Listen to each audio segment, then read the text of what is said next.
কি দিল পিরিতের প্যারা লিচুর বাগানে। নমস্কার। তো এখন কথা হবে তাণ্ডবের একটি গান বেরিয়েছে লিচুর বাগানে। গানটার নামটা শুনেই না মানে প্রথমে না আমি বললাম এটা আবার কি নাম, লিচুর বাগানে। যাই হোক, গানটা শুনলাম, মানে ডিউরেশন মোটামুটি 3-45 মিনিট মতো। কম্পোজ করেছে এবং মিউজিক দিয়েছে প্রীতম হাসান। এবং এই গানটায় আমরা 4জন সিঙ্গারকে গান করতে দেখতে পাই, মানে শুনতে পাচ্ছি বেসিক্যালি। তা গানটা কীরকম হচ্ছে দেখুন। গানটা না রোমান্টিক, আবার না হচ্ছে খুব একটা বেশি নাচের গান। এইটা বলুন তো কি একটা ওই একটা হালকা সুর, একটা মাদকতা, আপনার গাটা দুলছে এবং তার সাথে সাথে আপনি অ্যাক্ট করছেন। এই গানটা শুনে কিন্তু এবার কেউ বলতে পারবে না যে এই গানটা সুর, হ্যাঁ, এই গানটার কথা কোথার থেকে কপি করা হয়েছে। কপি গান সাধারণত যেরকম সবাই বলে থাকে যে বাংলাদেশে কিছু কিছু গান শুনলেই মনে হয় যে এই গানটা তো এই জায়গা থেকে কপি করেছে, এটা তো ওই জায়গা থেকে কপি করেছে, একটা ইংলিশের সুর শোনা যাচ্ছে, একটা হিন্দির সুর শোনা যাচ্ছে, এরকম একটা সুর শোনা যাচ্ছে। যাই হোক, কপি বলে তো আমার কোনো কিছু মনে হচ্ছে না। গানটার মধ্যে না বলুন তো কি একটা ওই একটা নির্ঝুম, একটা হেলে দুলে, একটা রিল্যাক্স মুডের একটা গান।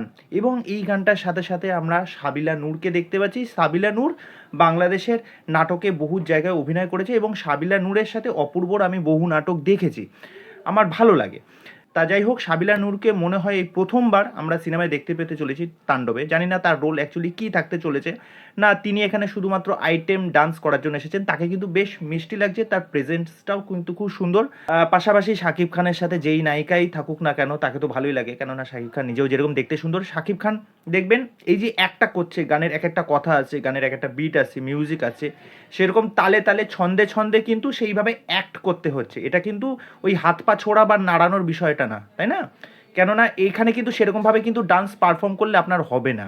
যেরকম গানের এক একটা কথা সেই অনুযায়ী আপনাকে এক্সপ্রেশন দিতে হবে, এবং সেই এক্সপ্রেশনটা কিন্তু আমরা গানের মধ্যে কিন্তু পাচ্ছি। তা যাই হোক, খুব অফবিট টাইপের একটা গান। এরকম মিউজিক আমি সাধারণত শুনিনি। প্রথম থেকে গানটা যেরকমভাবে শুরু হয় এবং দেখবেন 2 মিনিট 5 সেকেন্ড থেকে গানটার টোনটা একটু চেঞ্জ হয়ে যায়, গানটা একটু অন্যরকম ট্র্যাকে শোনাচ্ছে। সেই জায়গাটা পোর্শনটা খুব বেশ ভাল লাগছে। এবং সবচেয়ে বড় বিষয় হচ্ছে এই গানটা যেখানে শ্যুট করা হয়েছে, মানে ব্যাকগ্রাউন্ডে আপনি দেখুন যেখানে শ্যুট করা হচ্ছে এবং প্রচুর ডান্সার নিয়ে, ব্যাক ডান্সার নিয়ে শ্যুট করা হচ্ছে, দেখতেও খুব ভাল লাগছে, খুব প্রেজেন্টেবল লাগছে।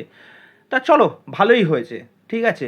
তা এই বিষয় নিয়ে তোমাদের কি মতামত সেটা অবশ্যই কমেন্ট করে জানিও। তো চলো, আজকে এখানে শেষ করছি, পরবর্তী ভিডিওতে আবার দেখা হচ্ছে।